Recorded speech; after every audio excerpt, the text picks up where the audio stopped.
Hi guys, it's एला and I am very very lonely. और इस वीडियो में हम बात करेंगे लोनलीनेस के बारे में and how it's actually a super power अगर आप अकेलेपन के साथ कंफर्टेबल होना सीख जाओ। So as I was talking about loneliness, my friend is here, so I am not as lonely या बट मैं इनकी लोनीनेस को मैं फिल कर देता हूँ। चलो चलो चलो। बट फिर भी I try to complete this video थोड़ी देर ब्रेक लेके। My friend is right there, but मैं ये वीडियो ख़त्म करूँगी बिकॉज मैं बीच में काम नहीं छोड़ती। But the thing about being lonely is, जब भी आप लाइफ में डिफ़िकल्ट डिसीजंस लोगे तो बहुत कम लोग होंगे जिनसे आप रिलेट कर पाओगे, स्पेशली अगर आप ऐसे डिसीजंस लोगे जो आपसे पहले आपके फ्रेंड ग्रुप में या आपकी फैमिली में या आपके ऑफिस में, wherever whatever your social circle, अगर उसमें किसी ने वो डिसीजंस नहीं लिए हैं तो it can be really really lonely because the fact is you are a cycle breaker. There is not been someone like you in the past. So for me for example, मैं transgender हूँ, मेरी family में रहे होंगे LGBT लोग, but किसी ने भी खुल के बात तो करी नहीं. तो आज जब मैं एक छोटी बच्ची इस चीज़ को एक्सप्लोर कर रही थी, मेरे पास कोई रेफरेंस नहीं थी कि लाइक अच्छा नहीं नहीं मेरी फैमिली में ये मामा थे वो गे रह चुके हैं, मैं इनसे बात कर लेती हूँ, या ये मौसी थी वो भी ट्रांसजेंडर है उनसे बात कर लेती हूँ. जैसे बच्चों का होता है जब आप जवान हो रहे होते हो और आपकी लाइफ में एक्सपीरियंसेस हो रहे होते हैं. कोई होता है जिससे आप अपने ब्रेकअप की बात कर सकते हो, कोई होता है जिससे आप अपने कॉलेज के कोर्स की बात कर सकते हो, कोई हो सकता है जिसके साथ आप कपड़ों पे शॉपिंग पे जा सकते हो. बट वो वाला एक्सपीरियंस किसी के साथ वन ऑन वन कनेक्ट करने का एज एन एलजीबीटी पर्सन मेरे पास नहीं है और बहुत सारे लोगों के पास नहीं होगा. And so it is very very lonely. But अब मेरे पास दो चॉइसेस थी, या तो मैं अपनी सच्चाई को दबा दूँ, ये डिसीजन ना लूँ और सब में घुल मिल के उनके हिसाब से रहूँ, और मैं थोड़े टाइम अकेले रहना चूज़ करूँ, मुश्किल डिसीजन लूँ. शायद नहीं होंगे ऐसे लोग जो मुझे गाइड कर पाएँ, शायद ऐसे लोग नहीं होंगे जिनसे मैं रिलेट कर पाऊँ, बट एटलीस्ट मैंने अपनी खुशी को चूज़ किया even if it meant being lonely. अगर आप एक औरत हो and you are going through something जो आपकी फैमिली में किसी और ने नहीं किया, let's say like a divorce, आप अपनी शादी में खुश नहीं हो and you are the first woman in your entire blood line जिसने आज डिवोर्स लेने का डिसीजन लिया है, बहुत अकेलापन होगा, कोई नहीं होगा रिलेट करने को. तुम्हारी मम्मी ने नहीं देखा, तुम्हारी बुआएं मौसियों किसी ने डिवोर्स नहीं लिया. But the thing is, if you prioritize your happiness, और वो इस रिलेशनशिप को ख़त्म करने से ही आएगी, you have to make that choice. Even तो तुम्हारे साथ कोई खड़ा नहीं होगा रिलेट करने के लिए या तुम्हें गाइड करने के लिए, तुम पहले हो, you're the cycle breaker. The fact is you should be grateful. The loneliness जो सही डिसीजन लेने पे आती है as a cycle breaker means that it is also a luxury, क्योंकि आप अपनी पूरी ब्लड लाइन में पहली ऐसी औरत हो who is suffering the heart break of leaving the wrong man and not suffering the heartbreak of having to live with the wrong man forever.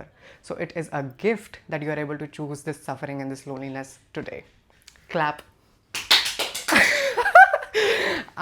But you have to understand that it's for the greater good. Abhi right now, if I'm choosing to be single, it's because I want to save myself and I want to work on myself until the right guy comes along. I could get any guy I want.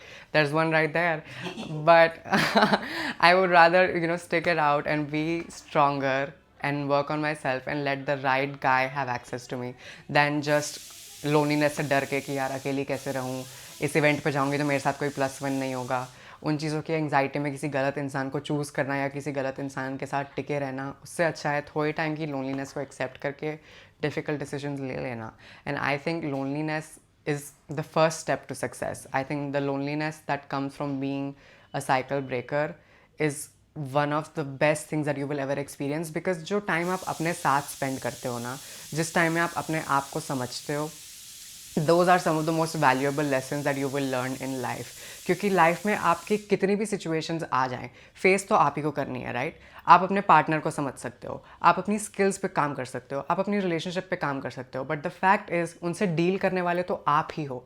If you don't understand your tool, how will you use it? You are your vessel, you are your tool, you have to face every situation. और अगर आपके पास अपने बारे में ही knowledge नहीं है कि आपके क्या ट्रिगर्स हैं, आपके क्या ट्रॉमास हैं, आपकी क्या थिंकिंग है, क्या बायसेस है, अगर आपने वो ही कभी फुर्सत में अकेला टाइम निकाल के नहीं समझ पाए, तो you will just be very lost in life. You will have everything still not knowing what to do with it because you don't have yourself. तुम्हारा ना खुद पे कंट्रोल है, ना तुम्हारा खुद के पास नॉलेज है, और अकेले रहने का डर है, तो it will be very hard for you to get out of wrong situations. I think getting comfortable with loneliness is what I am working on right now. It's really really horrible. मेरे को मज़ा नहीं आ रहा है, I kid you not, मेरे को नहीं है आदत इस चीज़ की, बट धीरे धीरे मेरे को आदत पड़ती जा रही है. Another thing that I have done is, मैंने सोशल मीडिया से थोड़ा सा स्टेप बैक लिया है. नॉट कि मैं सोशल मीडिया यूज़ नहीं कर रही हूँ, मैंने बस उसकी डेफिनेशन बदली है. सो सोशल मीडिया में से सोशल वाला पार्ट मैंने हटा दिया है. For me it's just media. I decided not to follow anyone abhi ke liye because that's not how you have relationships with people. I think following people doesn't make you friends with them. Following people doesn't make you family with them. Calling them makes them family. Going out to meet them makes them family. Actually caring about them makes them family. और पता है क्या होता है कि I feel like आप सारा time मी personally इतने ओवर स्टिमुलेटेड रहते हो एंड इट इज़ थोड़ा सा अनसेटलिंग यू नो आदत है मुझे लाइक सुबह उठ के सबसे पहले फ़ोन खोल के सबकी स्टोरीज देखना, कौन क्या कर रहा है, किसने क्या पहना, कौन किस इवेंट पे गया, वो सारी चीज़ों पे यू नो अपडेट्स लेके रखना, उन सारी चीज़ों पे टैब्स रखना.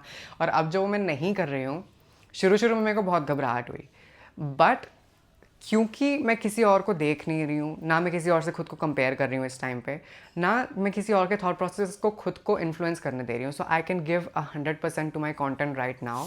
बिकॉज ऐसा नहीं है कि मैं एक वीडियो पोस्ट करती हूँ फिर मैं देखती हूँ कि क्या सामने वालों का रिएक्शन अच्छा आया, कितने दोस्तों ने मेरी ये वाली रील अपनी स्टोरीज पे डाली, क्या इसको पसंद आई, अगर कोई और मेरे जैसा कंटेंट बना रहा है तो क्या उसको ज़्यादा व्यूज़ आए या मुझे ज़्यादा व्यूज़ आए. It kills that entire spectrum जहाँ पे तुम्हारी एनर्जी बिना बात की बातों में डल रही है. Because you know at the end of the day social media, जब आप एक क्रिएटर हो, this is your place of work. This is not way you make friends, this is not way you have relationships. यहाँ पे आप काम करने आते हो. And I think making that distinction, specially if you are a content creator or somebody in the public eye, is very very important. You have all these opinions that are coming to you that are sort of unwanted. Unasked तो मैं नहीं कहूँगी, because if you've chosen to be in the public sphere, it comes with you know public का reaction और public की opinions, but it's not always going to be great. So उसको deal करने में already आपकी एनर्जी इतनी जा रही है that I think it's almost better अगर आप वो energy you know also following people में ना लगाओ, because you already so followed, all that energy is already you know being drawn to you, there are so many opinions people have about you.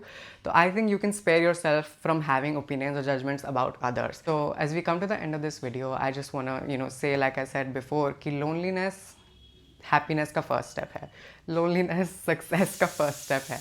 And if you can get comfortable with being lonely, I think you'll choose better people. I think you'll put yourself in better situations because आप उस time पे चीज़ें out of choice करोगे, out of desperation नहीं.